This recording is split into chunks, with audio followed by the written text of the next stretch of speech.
Hi guys and welcome. If you're gripped by the period of time in which we're in during this magnetic reversal and appreciate it for what it is, one of the rarest, most unusual anomalies in humanity, yet has failed to capture, mainstream media's attention on a more regular basis than what it has, then I think this video alone you're going to find very rewarding. What's happened is, and the reason why this is an alert update is because we've stumbled on some information today which is very rare, and the reason why I say it's very rare is because usually you only get this information when somebody visits the actual North Pole, and it came from an unlikely source. You wouldn't believe it, guys.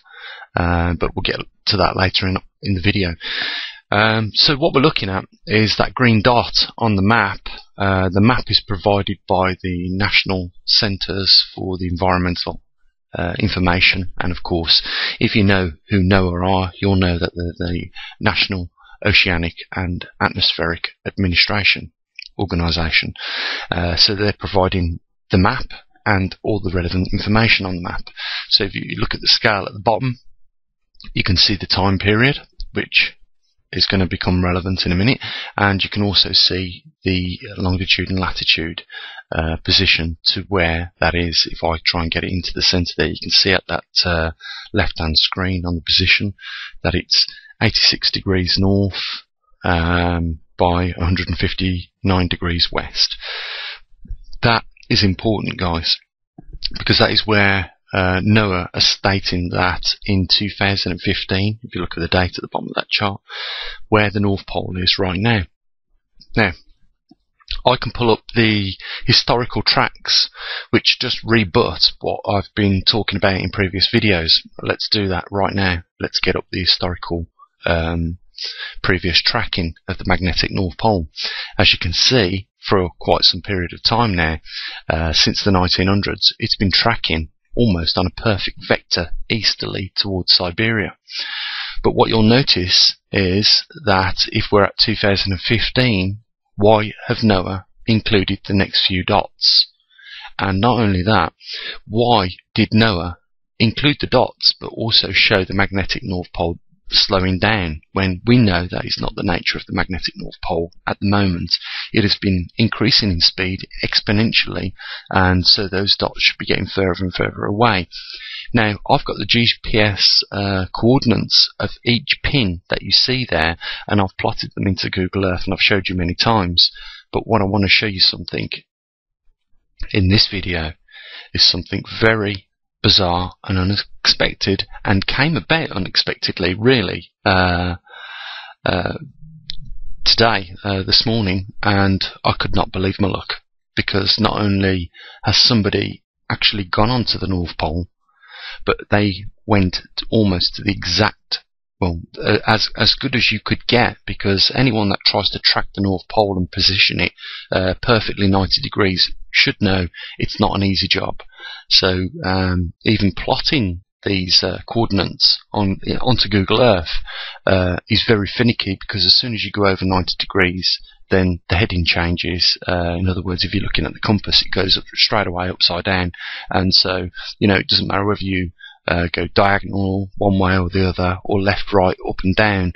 It's very difficult when you're trying to get a highly accurate position for the North Pole. So, what's my beef then? What's so important about this video? Well, it turns out from the position that these people have tracked it to, it's off course from the line that you're seeing. And first of all, what I want to show you, right, is that NOAA have been forecasting only where the magnetic North Pole is, and not actually taking measurements, and that's going to become apparent very later on in this video. Now, you would think an organisation funded by taxpayers, so you know how they treat taxpayers' money with very little consideration and care, you would think that they would actually not provide a forecast, but actually, if somebody else can go out to the North Pole in the manner in which the results have come to me, then why couldn't they have done that? Why haven't they updated the historical magnetic poles, as I'm about to later on in this video. So they're forecasting. The reason why I know they're forecasting, because I can just go up the dates. If you just pay attention to the 2015, you'll see that as I go up the dates, once it uploads, the new position of the North Pole comes in. Now, how can they have 2016's position if they're not forecasting? How can they have 2017, 2018, 2019, up to 2020? It's simply because they're forecasting. Now, how can they forecast that it's first of all going to slow down? And here's the big thing, right? According to the latest information that I've been able to obtain, and that was from somebody that actually has gone out to the ice last year in June 2014, it's no longer tracking in an easterly vector. And the reason why I think that is because the magnetosphere is actually weakening now, and that pole can be wandering pretty much anywhere. And it'll be interesting now, because this does really throw a spanner into the works, because we was hoping that just one magnetometer would be enough to keep a track on this, because we sort of like knew in which direction it was tracking easterly. So one magnetometer on a heading would have told us that, but no. We did anticipate setting up another magnetometer in Virginia, which was around 4,500 miles away. I'm 4,500 miles away from the actual magnetic pole, so we'd get like two lines intercrossing, and where they intercross would give us a good position of where the magnetic pole was. That's still going to be the case, and that's we're in progress of that right now. I'm just waiting for the voltage boost regulator to come in, so that I can complete the the magnetometer that I'm building right now to do that. So once we get the first one built, then it's a matter of knocking up the second one, getting that shipped over to the United States. And we're going to need it now, because I'm going to show you in the next part of this video that the pole is tracking south, and not by a small amount either, guys. I think you're going to be shocked, and I think the reason why that is, as I say, is because the magnetosphere is weakening now to a point where things are starting to become unpredictable.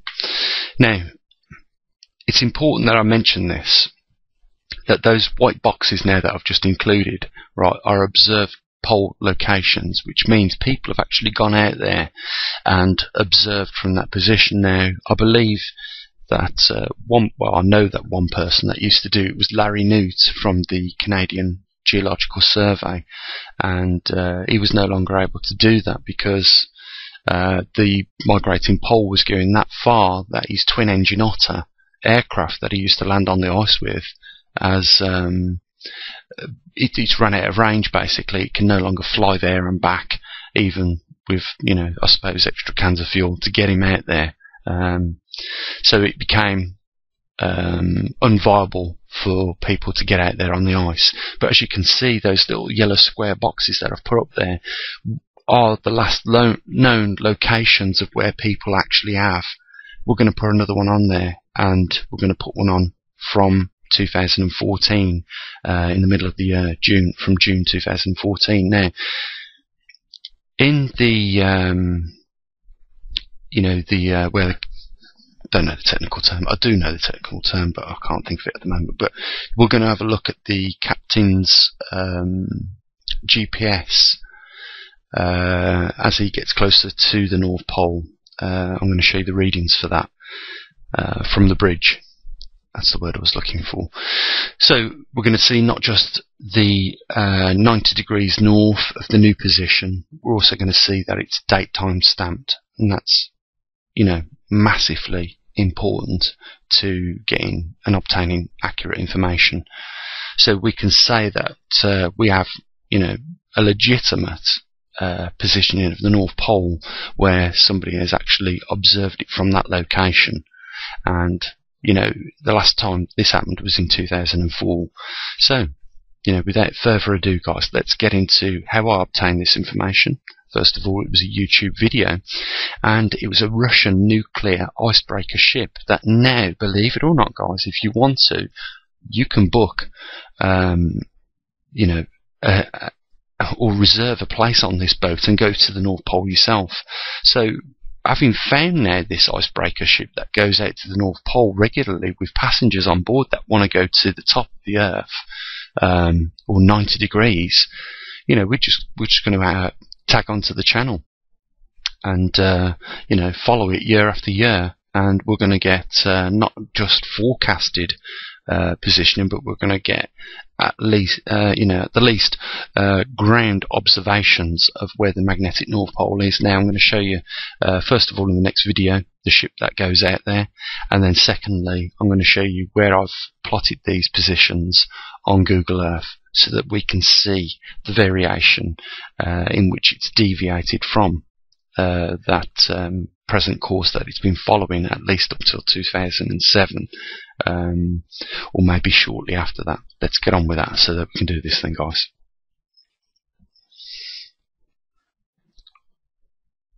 So here we are, guys. This is the Victory. It's a unique Russian vessel. It's been in service, I believe, 50 years, and it's a nuclear powered icebreaker, and we're looking at the GPS on board the ship. As you can see, 90 degrees north and 17 degrees east, and the date at which it was making this voyage was on the 25th of June 2014. Even there, 1 minute past 6. Unbelievable. It's unbelievable where you find this information, and NOAA must have been aware, surely, that somebody had been going over the North Pole, and if not, it's a shame that they've not updated the data. Even recently, I'd been speaking to someone at the British Geological Survey, and they told me the last time that somebody had been actually there to make a recorded position on the ice was around 2007. So even it just seems that us in the West have been totally oblivious to this now passenger ship. You can literally, I'll put a link down there so that you can see the link in which you can go onto and book a trip to the North Pole, the exact North Pole. It's just unbelievable, isn't it? It's an unbelievable source of information, but it's just by luck that it's came. I mean, you'd never think that a passenger ship would be going over the North Pole. But anyhow, let's have a look at the ship that actually does do it, and you'll see them here. I'll just press play. So you can rent this helicopter as well. By the way, I'm not trying to sell tickets to this. I mean, if I could afford to, I can imagine this isn't going to be a cheap trip. But I would definitely be one that would be interested in going on that for just the purpose of finding out where the magnetic North Pole was every year, so we can keep a log on it, because we know how important it is. So this ship goes out there. It's been out there a few times now that I've managed to watch where it's gone out to the North Pole. The captain tries to get it on the spot of where the magnetic North Pole is, or 90 degrees, as you've seen on his GPS. And I don't know how long they've been doing that. I suppose this vessel had a commercial purpose at some point. Breaking the ice for other ships to come follow through, but it's just great that we've been able to obtain the information, because now we've got a location for the magnetic North Pole, and it's not forecasted for at least 2014. So let's put this into perspective then for you guys that are interested in where the magnetic North Pole is, because if you've been following the videos, you know how important this is. Right, where that P is, right, is the coordinates that the Victor found the North Pole to be at. And as you can see, I've put the date in, the 25th of 6th, 2014. Right, two things stand out to me here. First of all, it's no longer tracking in a nice vector. easterly towards Siberia anymore. It's somehow deviated more further south, and it's done that by, if I can just bring in the measuring tool, I'll show you exactly what we're getting here. So if we just measure from the the vector that it was tracking in, if we put that somewhere in between these yellow pins that were provided by the GPS coordinates of NOAA, we'll see that it's not a small deviation. As you can see, it's 288 miles deviated off course further south. And the second thing is, if we clear that and measure it from the last time someone actually went to the ice, let's just clear it, okay, which was 2007, to the new position, we can see that it's done around 417 miles in 7 years. So 417 divided by 7 equals 59.57 miles a year, and that's 20 miles an hour, or sorry, 20 miles a year faster than what NOAA and the British Geological Survey have put the North Pole migrating at. And that's a lot, guys. So it gives us an idea as to how to forecast from that point on further. So we could add from that position now in 2015, if things haven't deteriorated anymore with the position of the North Pole, at least another 60 miles onto that. And you can see that from that position it leaves us around 500 miles or less, actually.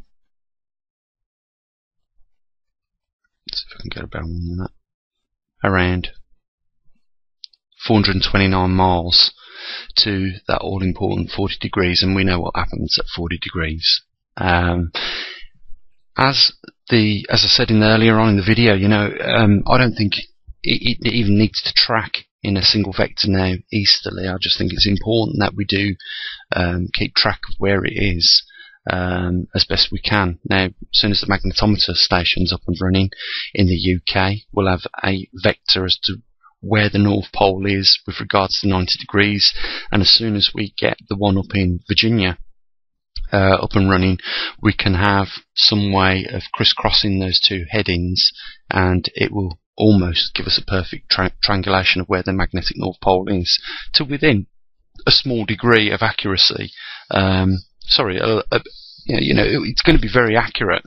I have said that the magnetometers that we're using, even though they are good magnetometers, they can have an uncertainty to 1 degree, and we're using 3 in each station. So there'll be 3 in the UK, 3 in Virginia, and we're also going to be tracking the one in New Zealand as well. The South Pole, that'll be. So guys, that's where we are. This is important stuff. When you consider what is taking place now, you guys know that I predicted that this magnetic pole wasn't there in the region of the Arctic region for no reason.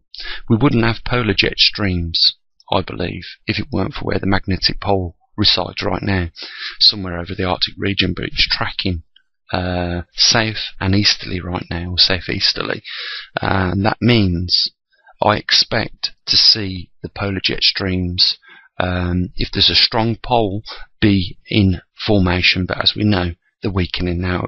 I've got something to show you here, guys, and I think you're going to be quite alarmed at what I've got to show you. So I'll just draw up the other map, so at least you know where it is, guys. If you check the GPS coordinates down here at the bottom of the screen before I leave this place, you'll see that it's, like I said, 89.5 is actually where the pin is, and you can just see how much things move on the westerly and easterly coordinates.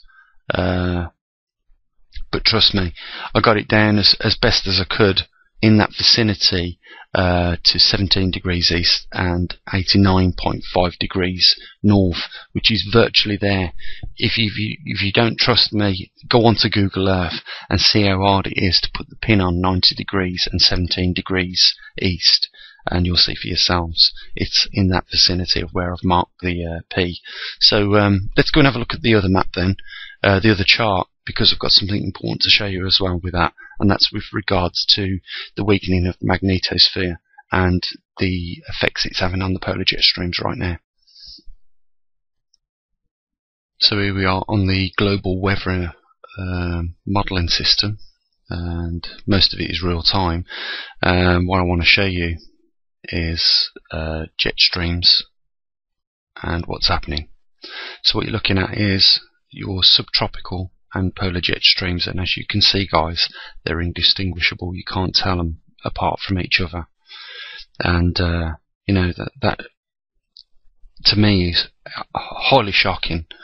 We've got hot and cool air mixing sporadically across the globe right now, and I think it's to do with the weakening magnetosphere. I was on a website the other day where scientists were, you know, not screaming about it, but they're saying that in the last 6 months, you know, the magnetosphere had noticeably dropped again. It's very difficult to get information from these organisations.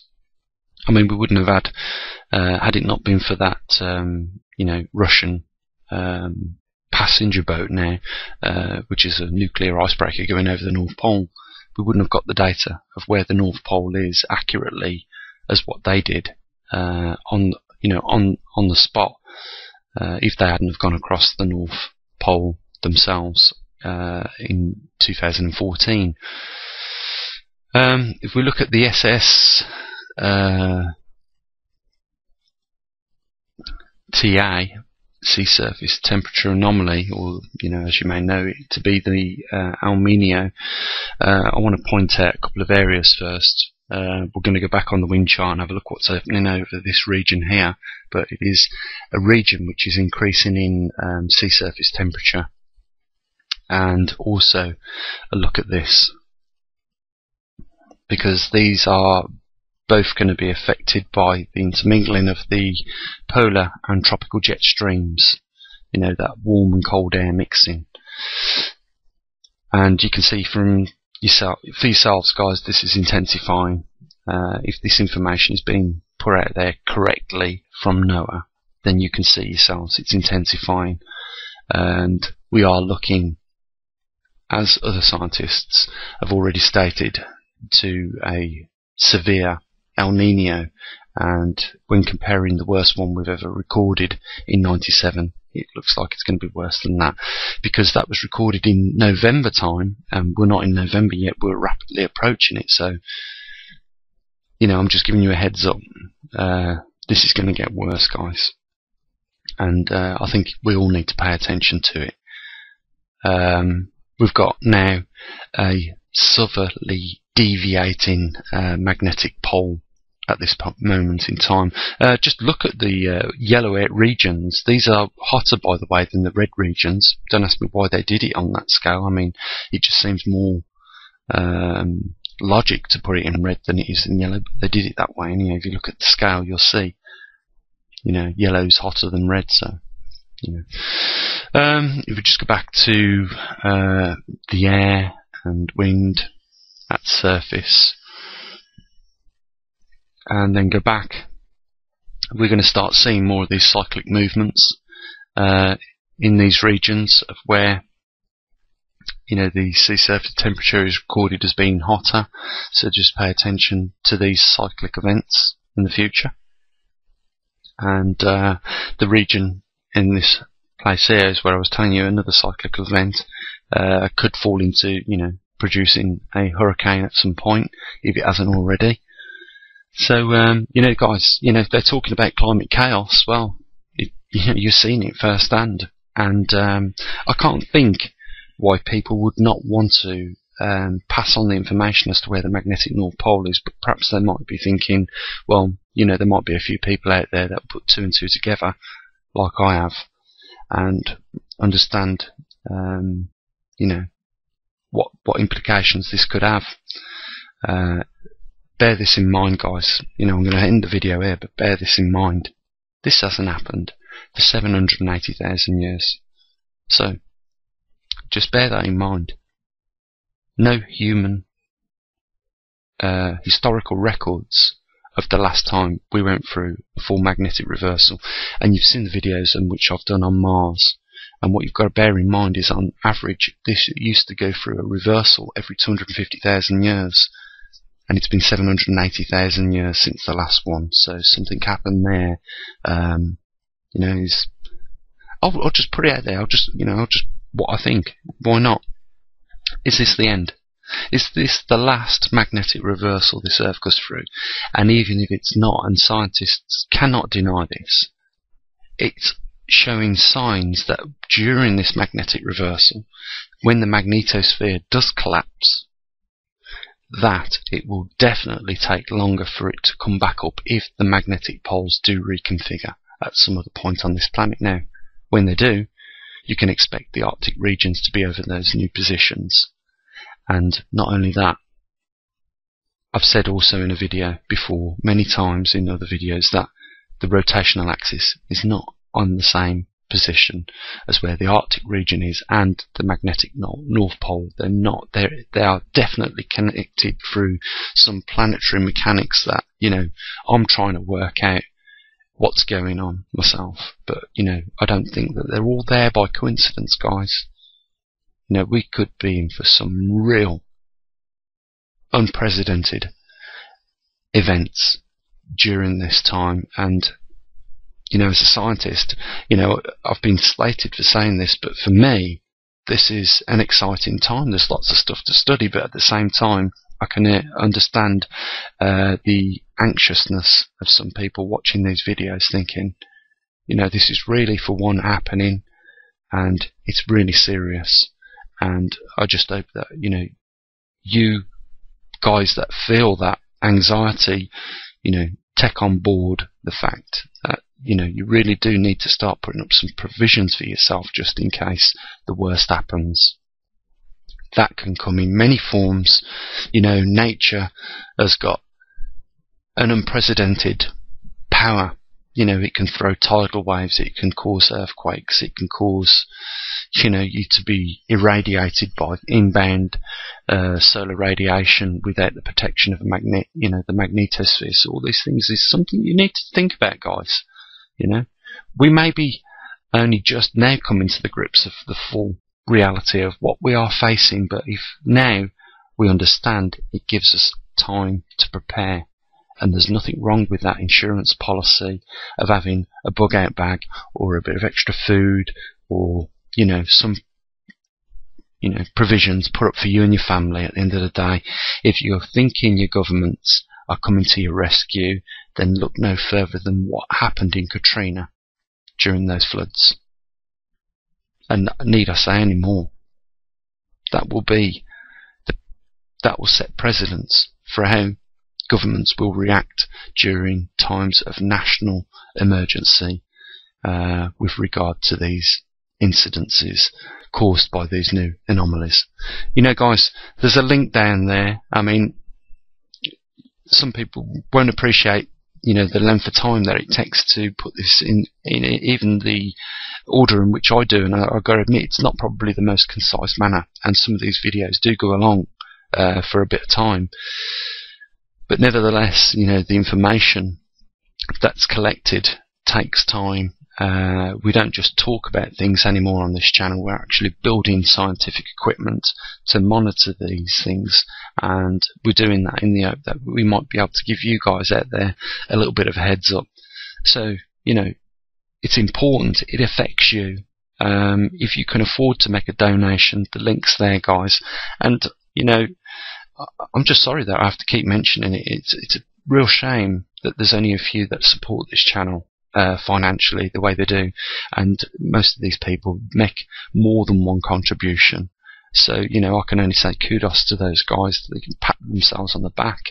You're doing it not just for yourselves, but for others as well. And I know that as well. That's why, I do put the time in and feel that this is worthwhile.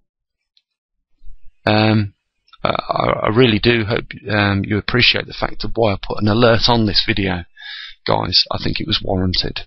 It took an unprecedented detour, to say the least.